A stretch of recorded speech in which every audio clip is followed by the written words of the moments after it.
Our planet has a violent history, and I mean really violent. Over the past 500 million years, Earth has seen 5 massive extinctions that wiped out almost everything alive. We're talking about events so catastrophic, they killed 90% of all species, brought life itself to the edge of total annihilation. And right now, scientists are saying we're in the middle of a 6th extinction, the fastest one ever recorded. So what's going on with our planet, and why is everything falling apart so quickly? Let's find out. If you're using these to fall asleep, that's literally why I make them. So subscribe maybe, and tell me, where are you and what time? I check comments and it's like Berlin at breakfast, Boston at bedtime all at once. Earth's climate works like a complicated machine with thousands of moving parts. Some forces come from outside, like changes in how much energy we get from the sun, or shifts in our orbit around it. Others come from the planet itself. To understand where we're headed, we need to go back millions of years and see how Earth's face changed over time, and what caused those changes. Imagine a graph stretching across 500 million years, showing Earth's average temperature. Scientists pieced this together from dig sites all over the world. And when you look at the big picture, you see a pattern. Long hot periods followed by shorter cold snaps. These cold times we call ice ages. Temperatures dropped. The climate got drier, and ice started piling up at the poles just like it does today. Every major temperature shift tested life on Earth, and not everything survived. So let's go back about 66 million years. Picture this. A massive asteroid 10 kilometers wide is racing toward our planet. Within minutes, it punches through the atmosphere and slams into the surface. The explosion rivals millions of nuclear bombs going off at once. The entire planet shakes. A violent shockwave rips across the impact site, tearing apart rocks and throwing them into the air. It carves out a crater 180 kilometers wide. Chunks of rock get blasted clean out of the atmosphere into space. These fragments rain back down thousands of kilometers away from the impact, starting forest fires across entire continents. The shockwave tears around the whole planet, triggering earthquakes everywhere. A gigantic tsunami smashes into coastlines, penetrating hundreds of kilometers inland, destroying everything. 15 trillion tons of soot and dust get sucked into the sky and spread across the globe for years. The planet gets way less sunlight than normal. Temperatures plummet. Research shows that for at least 16 years after the impact, Earth's average temperature stayed around 3 degrees Celsius. That's 11 degrees colder than today. Most plants on land and in water died off. This caused a massive food crisis. Almost every animal heavier than 25 kilos vanished, including all the non-flying dinosaurs and large marine reptiles. Some died in the impact itself. Others starved to death in the years after. This marked the beginning of a new chapter in Earth's story called the Cenozoic era. For the next 10 million years, known as the Paleocene epoch, the planet slowly recovered. Volcanic ash clouds finally cleared out, and temperatures climbed back to comfortable levels. Bit by bit, life returned to the empty landscapes. But it looked totally different this time. Flowering plants spread everywhere. Mammals started taking over birds, filled the skies. At the end of the Paleocene, temperatures shot up fast. This happened because of major volcanic activity. Eruptions in the North Atlantic Ocean pumped huge amounts of methane and carbon dioxide into the air. CO2 levels hit 2,000 parts per million. That's 5 times higher than today. This warming kicked off a new period called the Eocene. It began around 56 million years ago and lasted about 22 million years. During this time, Earth was way hotter than it is now, sometimes reaching 28 degrees Celsius. Average fossil evidence shows that most land had a tropical climate. Thick forests with broad leaves stretched all the way to the polar circles. palms and heat-loving reptiles lived in what is now Europe. The reason for this heat was how the continents were arranged. North and South America were separated by a wide strait. Africa and Eurasia hadn't connected yet, so ocean currents and wind patterns could move freely around the planet, spreading heat evenly on top of that. All the rotting organic matter kept CO2 levels high, which kept the climate warm with mild weather and plenty of food. Mammals grew from tiny creatures hiding in burrows to giants weighing tens of tons. During this period, the ancestors of most modern mammals appeared. Early primates, whales and rodents all showed up. But Earth kept changing. The spread of an aquatic fern in northern waters slowly pulled CO2 out of the atmosphere. Temperatures started dropping. Then around 34 to 35 million years ago, something big happened. The temperature graph shows a sharp, sudden drop. Several major events happened at once. First, continents collided, creating massive mountain ranges. The Himalayas, the Alps, the Carpathians, the Appalachians. These mountains changed how air moved through the atmosphere. Second, fossils show that a new type of photosynthesis called C4 started spreading among plants. This new process was way more efficient. It gradually increased oxygen levels by 2 to 3%, bringing them to modern levels, but it also pulled CO2 out of the air, weakening the greenhouse effect. Global temperatures dropped. Third, the gap between South America and Antarctica broke apart due to tectonic movement. Earth's rotation created a circular ocean current around Antarctica. This current formed a barrier that stopped warm winds from reaching the continent. Temperatures there crashed by the end of this period. Antarctica's green forests were gone, replaced by rapidly growing glaciers. All these events started a new epoch called the Oligocene. It lasted about 11 million years. The climate was steady, dry and cool, but still noticeably warmer than today. This pattern continued into the next period called the Miocene. But then about 14 million years ago, the graph shows another sharp cooling event. This is called the Middle Miocene disruption. Scientists think two things caused it. First, Earth's orbit entered a cold phase of what are called Milankovitch cycles. These cycles are regular changes in how much solar energy reaches Earth, based on shifts in our planet's axis and orbit. When Earth's orbit becomes more elliptical, and winter solstice lines up with perihelion, the climate gets significantly colder. This happened 14 million years ago. Forests shrank, grasslands and savannas spread. This helped C4 plants expand because they're tougher and more competitive. CO2 levels dropped. Even more, temperatures fell further. Here's something interesting about savannas. They're incredibly productive. 1 square kilometre of savanna produces up to 1,500 tons of biomass per year, almost as much as all the creatures living there. Nutritious grasses with short lifespans feed herbivores, ensuring rapid nutrient recycling, including carbon. So as savanna area increased, it pulled even more CO2 from the atmosphere. This led to more cooling over several million years. Average global temperature dropped about 6 degrees, from 17 degrees Celsius down to 11 degrees. Most of the giant animals from before went extinct.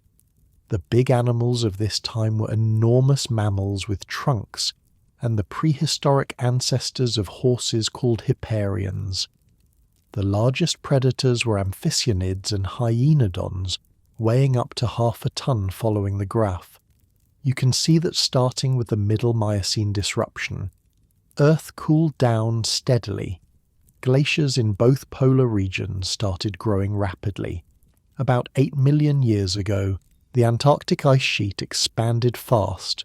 A permanent ice cap formed in the Arctic Ocean. Greenland's forests disappeared, giving way to glaciers, but the worst was still coming around 2.6 million years ago. The temperature drop accelerated dramatically. Several things happened at once that pushed Earth into a deep freeze continental drift, and falling sea levels created the Isthmus of Panama.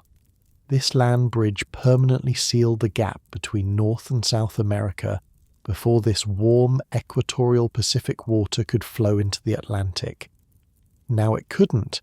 Atlantic temperatures started falling. The Rocky Mountains had grown much taller by this point.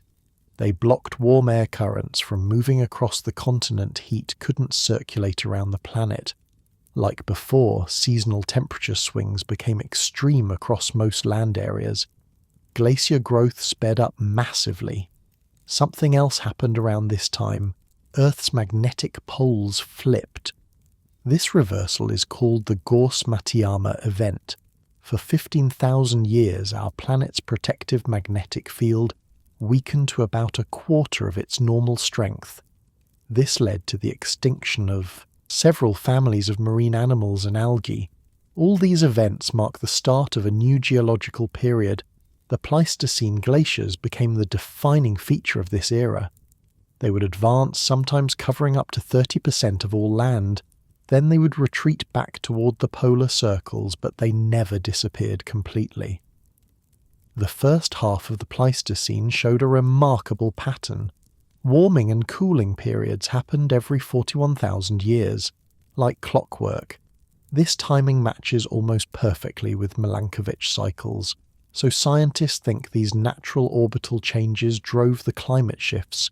Moving glaciers and climate changes reshaped all life on Earth. Global cooling forced herbivores to adapt fast. They grew thick fur coats. They got bigger to conserve heat better. This is when mammoths and mastodons appeared. Woolly rhinoceroses and other furry giants showed up. Carnivores had to follow suit. North America had the giant short-faced bear, this terrifying predator, weighed up to 1,200 kilograms, 3 to 4 times heavier than modern bears. Further south lived dire wolves. These were about twice the size of today's wolves. Experts think they hunted in packs of 3 or 4. Their strength and coordination let them take down bison. Then around 1 million years ago, something changed. The regular glacier cycles got disrupted. Cooling periods became irregular. They started lasting way longer, averaging around 100,000 years instead of 41,000. Temperature contrasts became more dramatic. Glacier thickness varied more wildly. This shift is called the Middle Pleistocene transition. Scientists still aren't totally sure what caused it. The most likely explanation involves the ground itself. When earlier glaciers moved, they scraped away loose soil and sediment, covering the bedrock in northern regions. New glaciers then froze onto bare rock like granite and basalt. These rocks are less slippery than sediment. This disrupted the established cycle. Another possible reason was the blocking of the Bering Strait dropping sea levels, and rising glaciers sealed this passage about 900,000 years ago. Cold Pacific water stopped flowing into the Arctic Ocean. This caused even more cooling throughout the Pleistocene. Another major development was happening. The ancestors of modern humans were spreading across the planet. Researchers have found evidence of several global migrations and many smaller ones. These nomadic hunter-gatherers explored new territories. They competed with each other. They interbred. They split into separate groups. This gave rise to dozens of different human forms. Some groups left behind only bones and abandoned campsites. Others were far more successful. They became the ancestors of all modern humans. The late Pleistocene, also called the Upper Pleistocene, started 29,000 years ago. It continued for 17,000 years. This was a time of maximum cooling and the largest glaciers in a fierce fight for survival. Our direct ancestors, the Cro-Magnons, wiped out or absorbed all other human groups trying to escape danger. Ancient tribes pushed beyond Eurasia and Africa. Thanks to a land bridge where the Bering Strait is now, they entered North America in waves. This is how Native American tribes originated around the same time a few thousand kilometers to the south. Dropping sea levels opened a path to Australia. So about 5,000 years ago, humans reached this isolated continent. Without scientific knowledge, prehistoric people couldn't understand the long-term effects of their actions. They treated nature in a highly destructive way. Australia seemed like paradise. It was green and full of easy prey that had never seen humans before. Slow, dim-witted giant marsupials like diprotodons and pelorchestes couldn't defend themselves against this smart new predator that attacked in large groups just 1,000 years later. Most Australian animals larger than 45 kilograms were extinct to hunt them. Aboriginal Australians set fire to huge areas of vegetation. This caused massive forest fires. Most of the animals they hunted this way burned to death. Wasted the scorched land turned into semi-desert, with sparse grass and scrub. At best, Australia has an arid climate, and poor soil once forest is destroyed, it can't grow back on its own. Eventually, when sea levels rose again, Australians were trapped on a dried-out continent. They couldn't feed their growing population. Violent conflicts and prolonged famines followed. The population crashed to sustainable levels, but the path to advanced civilization was closed to them. The Pleistocene ended about 1,100 years ago, when the last major cooling period finished. Glaciers pulled back sea levels jumped 35 meters. Some regions developed unique ecosystems that had never existed before. The most famous were the Nile Valley in Mesopotamia, but there were many others. Abundant water and fertile soil were perfect for grain crops. These seeds are incredibly nutritious. Tribes living near these areas no longer needed to wander looking for food. Nature provided plenty, so settled gathering lifestyles took root. These later evolved into farming. Agriculture has a unique feature. Its products need processing and storage. This pushed the development of construction techniques and pottery, then metalworking. Followed. This is how ancient civilizations began. Technology became more sophisticated over time. Human impact on the environment grew. Deforestation and ploughing, irrigation and drainage, toxic crafts and expanding cities. All these gradually damaged the environment around human settlements for a long time. Though these changes stayed local, it took centuries for them to become permanent. This changed fast in the 18th century. When the Industrial Revolution started, the exploding number of factories caused a huge increase in carbon dioxide emissions. Sulfur oxides and other chemicals got released into the air too.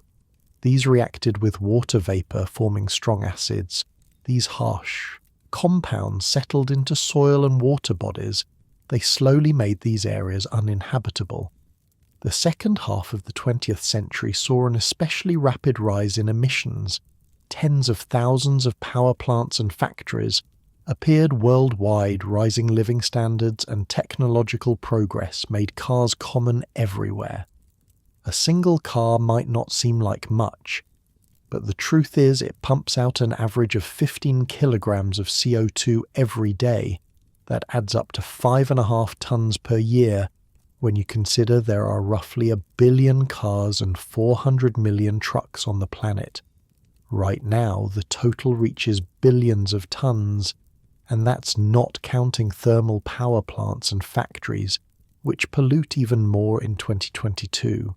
Humans released about 38 billion tons of carbon dioxide into the atmosphere. You might hear people say this is tiny compared to volcanic emissions, but that's a dangerous myth. If you check the actual scientific data, you'll find volcanoes only release about 260 million tons of CO2 per year. That's roughly 150 times less than human activity. If we look at atmospheric CO2 levels, we see they've already hit 400 parts per million. That's about 35% higher than at any point in human history. The last time CO2 levels were this high was around 5 million years ago, before the global ice age began. And the scariest part is we reached this level in less than 100 years, and it's still climbing. So what does this rising CO2 actually threaten? First off, rising temperatures are melting glaciers, and this is already happening right now. Take Greenland's largest glacier, Jakobshavn, for example. Since the year 2000, its melting rate has increased dramatically every year. Its edge pulls back 3 to 7 kilometers inland. The process has slowed a bit recently, but scientists think this is just temporary warming is also melting permafrost.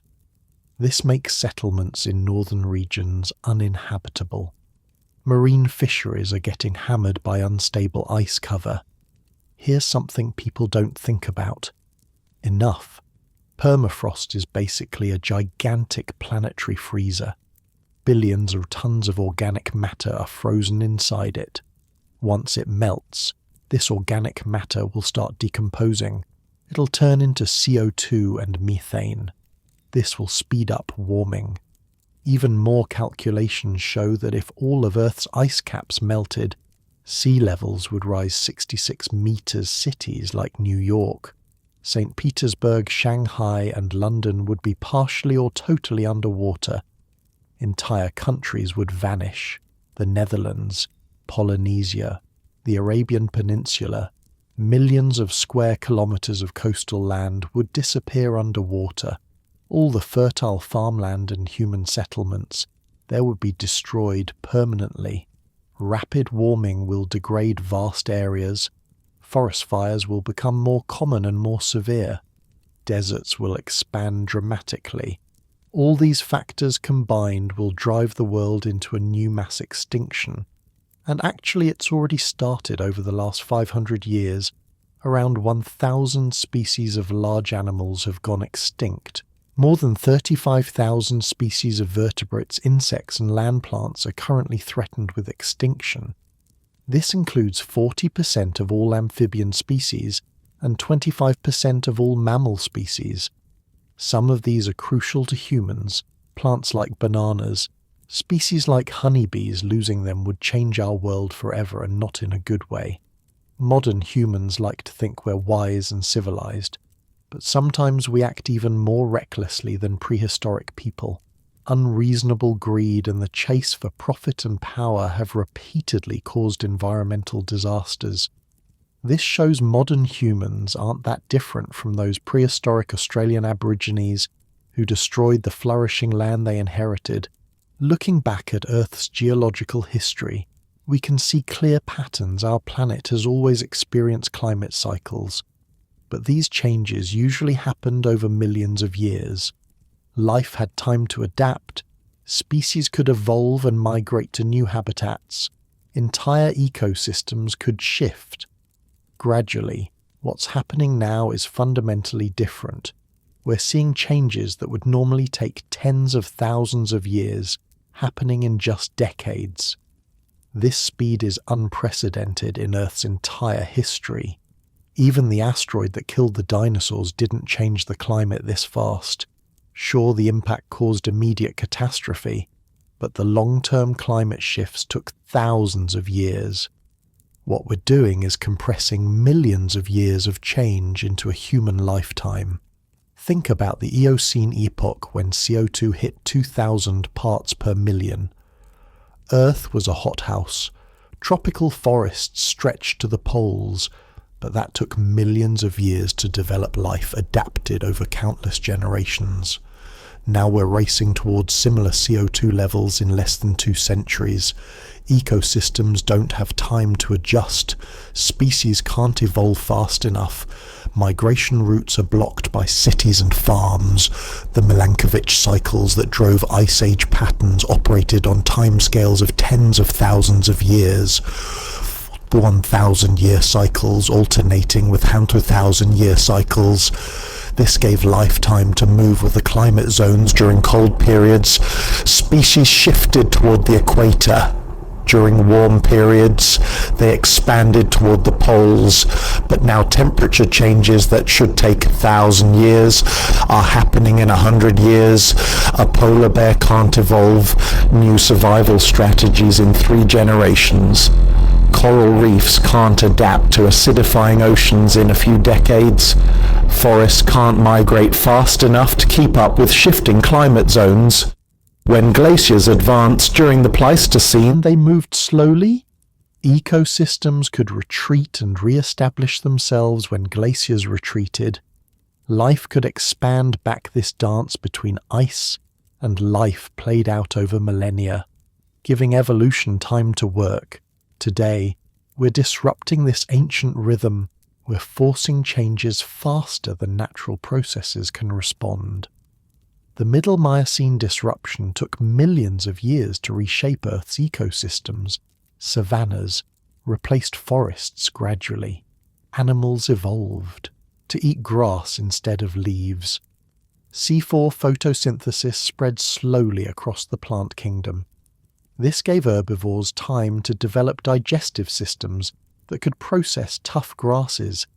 It gave predators time to adapt to hunting on open plains. But now we're destroying entire biomes in years. Not millennia. The Amazon rainforest loses thousands of square kilometers annually.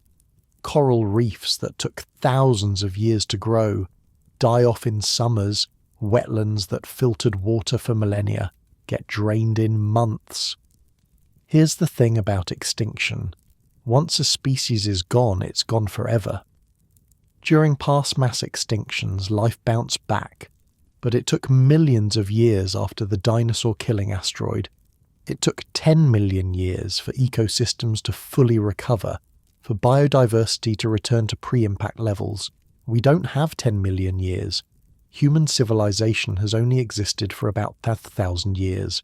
Recorded history covers maybe 5,000 years. Industrial civilization is barely 250 years old. We're playing with systems that operate on geological timescales. Using technology we invented yesterday, the Oligocene cooling that created Antarctica's ice sheet, took millions of years. Life adjusted gradually. Species that couldn't handle cold moved to warmer regions. Those that could handle it evolved thick fur and layers of fat. Now we're potentially undoing millions of years of ice accumulation in centuries. Antarctica's ice sheet holds enough water to raise sea levels. Dramatically, coastal ecosystems evolved over thousands of years. Mangrove forests, salt marshes, coral reefs, all adapted to specific sea levels and conditions. Rapid sea level rise doesn't give these ecosystems time to migrate inland, they just drown. Here's something most people don't realize. We're not just changing temperature, we're changing ocean chemistry. The ocean has absorbed about 30% of the CO2 we've released. This makes seawater more acidic. Shellfish and coral struggle to build their shells and skeletons in acidic water. Entire food chains depend on these creatures. When they collapse, everything above them crashes too. During the Eocene, the warm climate was stable for millions of years. Ocean life adapted to those conditions. Now we're acidifying oceans faster than any time in the last 300 million years. Except for during mass extinction events, we're literally recreating the conditions that caused past extinctions, but faster. The permafrost problem is especially scary. It contains more carbon than all the plants on Earth combined. It's been locked away for thousands of years. As it melts, that carbon gets released as CO2, and methane is 25 times more potent as a greenhouse gas than CO2. This creates a feedback loop. Warming melts, permafrost releases, methane causes more warming melts, more permafrost. This is called a tipping point. Once it starts, it's nearly impossible to stop. Geological history shows us these feedback loops can cause runaway. Climate change during the Paleocene, Eocene thermal, maximum volcanic eruptions released massive amounts of carbon. This triggered the release of methane from ocean sediments. Temperatures spiked dramatically. It took hundreds of thousands of years for the climate to stabilize again.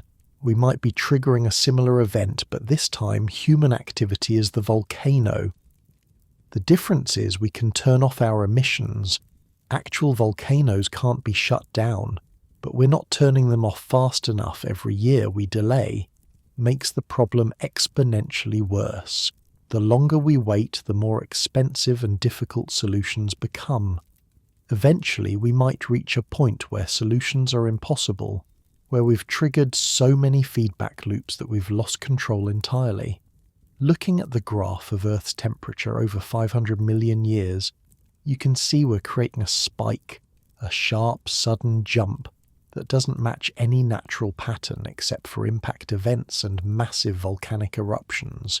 We've become a geological force. Humans are now reshaping Earth's climate the way tectonic collisions and asteroid impacts did.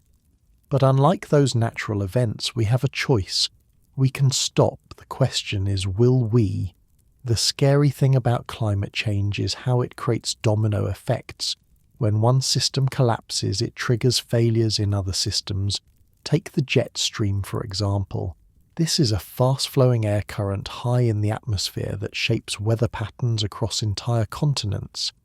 It exists because of temperature differences between the equator and poles. As the Arctic warms faster than the rest of the planet, this temperature gap shrinks. The jet stream becomes weaker and more wobbly. Instead of flowing in a steady circle around the pole, it starts making huge loops. These loops can trap weather patterns in place for weeks. This causes extreme events, heat waves that last for months, droughts that devastate agriculture, floods that destroy cities, hurricanes that stall over coastal areas, dumping unprecedented amounts of rain during the Pleistocene climate changes happened slowly enough that the jet stream could adjust. Gradually, species had time to deal with shifting weather patterns. Now the jet stream is becoming unstable within decades. Farmers can't predict growing seasons anymore. Cities built for one climate suddenly face conditions they weren't designed for. Infrastructure that worked for centuries starts failing. Here's another domino: mountain glaciers. Billions of people depend on meltwater from mountain ranges like the Himalayas and Andes during summer months when rain is scarce. Glacier melt provides steady water flow to rivers. This water irrigates crops. It generates electricity. It supplies drinking water to massive cities as glaciers shrink and disappear.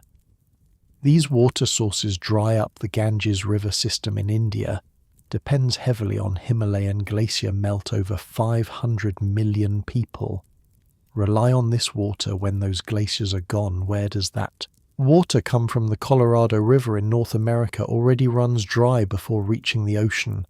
It supplies water to 40 million people. Climate change is reducing snowpack in the Rockies. The river's flow is dropping soon. There won't be enough water for everyone. Wars have been fought over. Less forests are another critical domino. The Amazon rainforest generates much of its own rainfall. Through transpiration, trees pull water from the soil and release it into the air. This moisture forms clouds that rain back down on the forest. It's a self-sustaining cycle. But as deforestation and warming stress the forest, this cycle breaks down. Parts of the Amazon are already starting to die off. Once enough forest is lost, the whole system could flip. The Amazon could transform from rainforest to savanna. This would release billions of tons of stored carbon and eliminate one of Earth's major carbon sinks. During the Eocene, Earth's forests stretched to the poles. Because the climate was stable for millions of years, those ecosystems were robust. Today's forests are stressed by rapid change. They're fighting fires, droughts, and pests all at once. Many won't survive. Coral reefs might seem less important than forests, but they're crucial to ocean food. Webs reefs cover less than 1% of the ocean floor, but they support about 25% of all marine species. Fish depend on reefs for breeding grounds, and shelter humans depend on those fish for food. Over 1 billion people rely on fish as their primary protein source. Coral reefs are incredibly sensitive to temperature just 1 or 2 degrees above normal causes. Coral bleaching. The coral expels the algae. It needs to survive if high temperatures persist. The coral dies. We're seeing mass bleaching events happening more frequently. Now the Great Barrier Reef has experienced multiple major bleaching events in recent years. Once thriving reefs are turning into graveyards. If reefs collapse, fish populations crash, coastal communities lose their food source. They lose the tourism income from diving and snorkeling. They lose the wave protection. Reefs provide during storms. Millions of people will be forced to migrate. This adds to the refugee crisis caused by sea level rise and drought. The thing about these domino effects is they're hard to predict. Systems are connected in complex ways. Sometimes a small change in one place triggers massive changes elsewhere. Scientists call these tipping points. Once you cross them, you can't go back. At least not on timescales relevant to human civilization. Imagine if during the Middle Pleistocene transition glaciers had grown too fast, if they'd covered so much land that Earth's reflectivity jumped dramatically. More ice means more sunlight gets reflected back to space. This cools the planet further. More cooling means more ice. This is called an ice albedo feedback. Earth could have spiraled into a snowball state, where ice covers everything. Life would be restricted to small pockets near the equator. Thankfully, that didn't happen. The system found a new balance, but it shows how feedback loops can cause dramatic shifts. We're now triggering multiple feedback loops simultaneously. Permafrost melting releases methane, warming oceans can't absorb as much. CO2 dying forests release stored carbon instead of absorbing it. Melting ice reduces Earth's reflectivity, making the planet absorb more heat. Each feedback reinforces the others during past warming events, like the Paleocene-Eocene thermal maximum. It took hundreds of thousands of years for Earth to reabsorb all that excess carbon.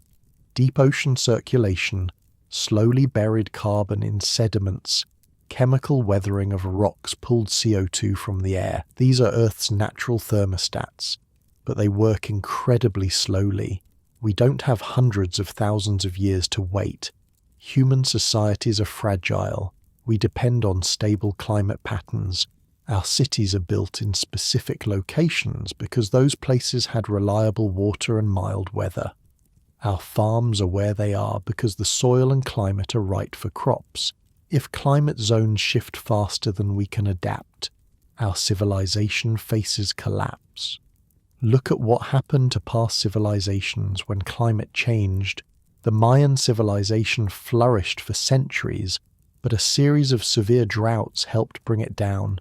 People abandoned cities, population crashed, the civilization fragmented. And that was just a regional climate shift we're talking about. Global changes, the Bronze Age civilizations around the Mediterranean collapsed, partly due to climate change. Drought weakened these societies. Food shortages led to conflicts, trade, networks broke down. It took centuries to recover. Syria's recent civil war was partly triggered by a severe drought. This drought was likely worsened by climate change. Farms failed. People moved to cities. Tensions rose. Conflict erupted. Climate change acts as a threat multiplier. It makes existing problems worse. Resource scarcity drives conflict. Refugees fleeing. Flooded or drought-stricken areas strain the places they flee to. This creates political instability. We're already seeing this happen, and we're only at 1 degree of warming above pre-industrial levels. Imagine what happens at 2 or 3 or 4 degrees. Some scientists think We could see the collapse of industrial civilization if warming goes too far, not because of any single catastrophic event, but because of cascading failures across interconnected systems. Food production fails in multiple regions, simultaneously supply chains break down, economies crash, governments lose control, societies fragment. This isn't science fiction. It's what happened to past civilizations when they exceeded their environment's carrying capacity. The difference now is we're doing it globally. There's nowhere to flee to. Easter Island is a famous example. Polynesian settlers arrived on a lush forested island over centuries. They cut down all the trees without wood. They couldn't build boats to fish or leave without trees. Soil eroded, food production declined. The population crashed from maybe 15,000 to around 2,000. They were trapped on a deforested rock in the middle of the ocean. Earth is our island. We can't leave. There's no backup planet. The Apollo astronauts saw this clearly from space. Earth looks like a fragile blue marble floating in darkness. The atmosphere that sustains all life is just a thin shell. Everything we've ever known exists within that shell.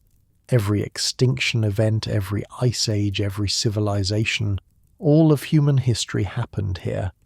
Nowhere else. We need to understand that geological history teaches us life is resilient but not invincible.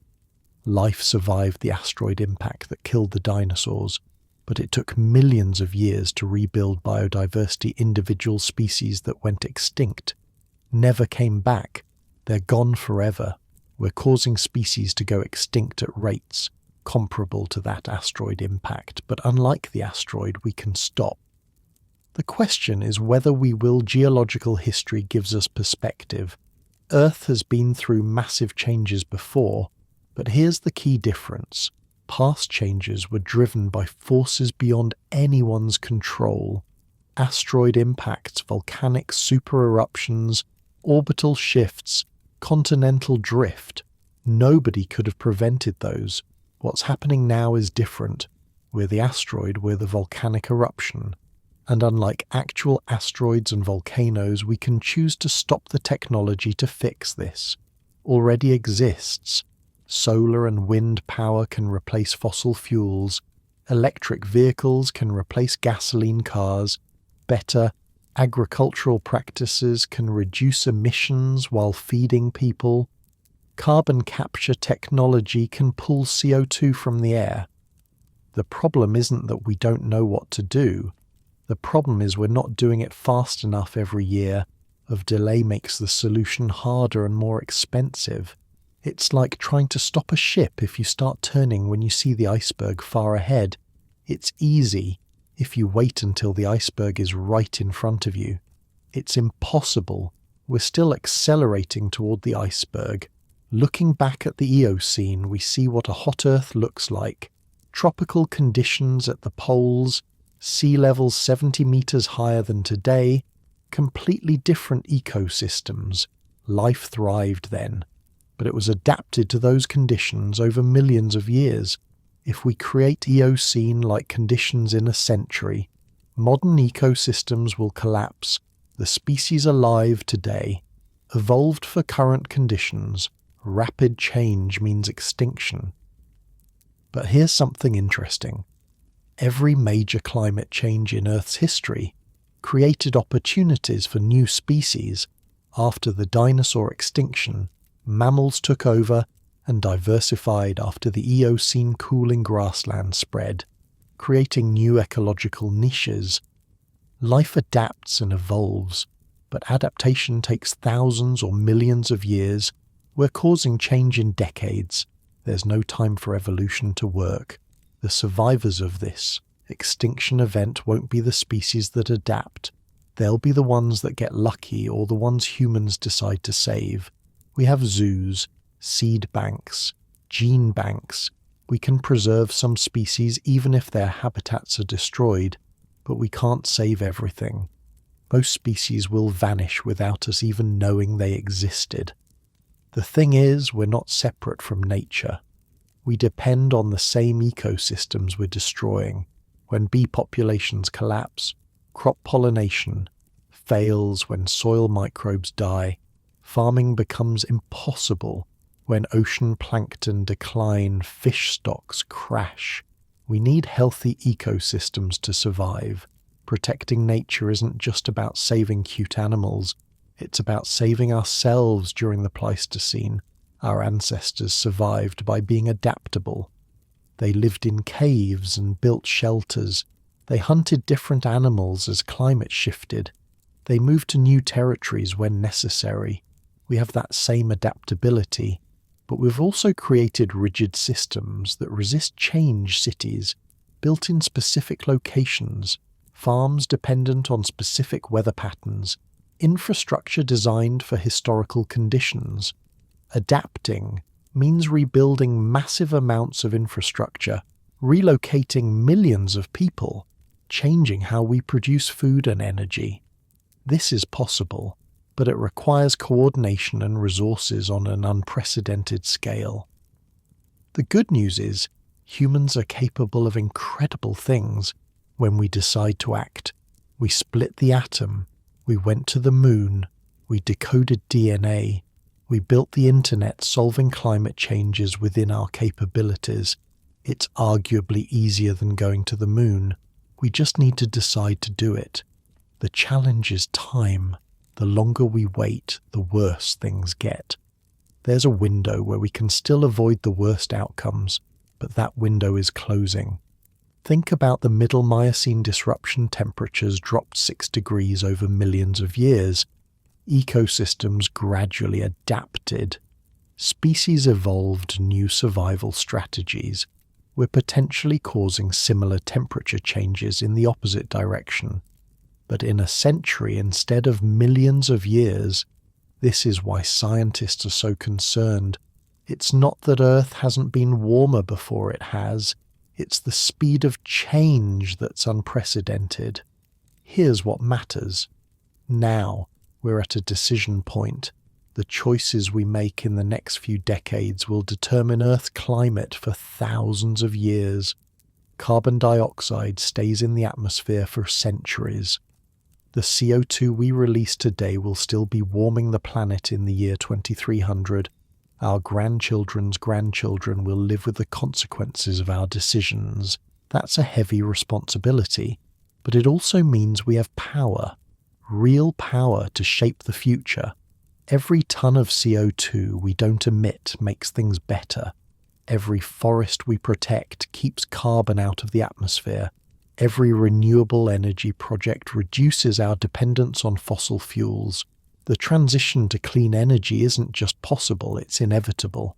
The question is whether it happens fast enough. Some countries are already showing it can be done. Renewable energy is becoming cheaper than fossil fuels.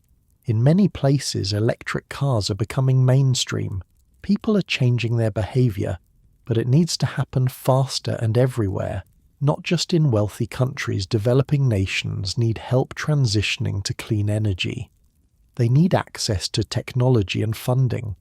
Climate change is a global problem requiring global solutions. Nobody can solve it alone. The geological record shows us that life is incredibly resilient. After every extinction event, life bounced back. Biodiversity recovered, new species evolved to fill empty niches. Earth's systems eventually found new equilibrium states. This will happen again, no matter what we do. Earth will continue. The question isn't whether the planet survives, it's whether human civilization survives, and whether we take most of Earth's current species down with us. We have the knowledge that past civilizations lacked. We understand cause and effect. We can see the consequences of our actions. We can measure atmospheric CO2. We can track temperature changes. We can model. Future climate ignorance isn't an excuse anymore. Our ancestors who drove Australian megafauna extinct didn't know what they were doing. The people who cut down Easter Island's last trees didn't understand ecology. We don't have that excuse. We know exactly what we're doing. and we know what will happen if we continue this makes our choices moral. Choices not just practical ones. We're deciding what kind of world to leave behind, whether future generations inherit a thriving, diverse planet or a damaged, impoverished one. Geological history spans billions of years. Human civilization is just a tiny blip. But it's our blip. These are our lives, our children, our future. The dinosaurs couldn't prevent their extinction. They had no choice when the asteroid hit. We have choices that makes us either the most dangerous species Earth has ever known, or potentially the first species capable of preventing a mass extinction. Including our own, the next few decades will show which one we are. Earth will keep spinning. The sun will keep shining, life in some form will persist. But the question of whether humanity thrives or merely survives or even survives at all depends on what we do right now. The clock is ticking.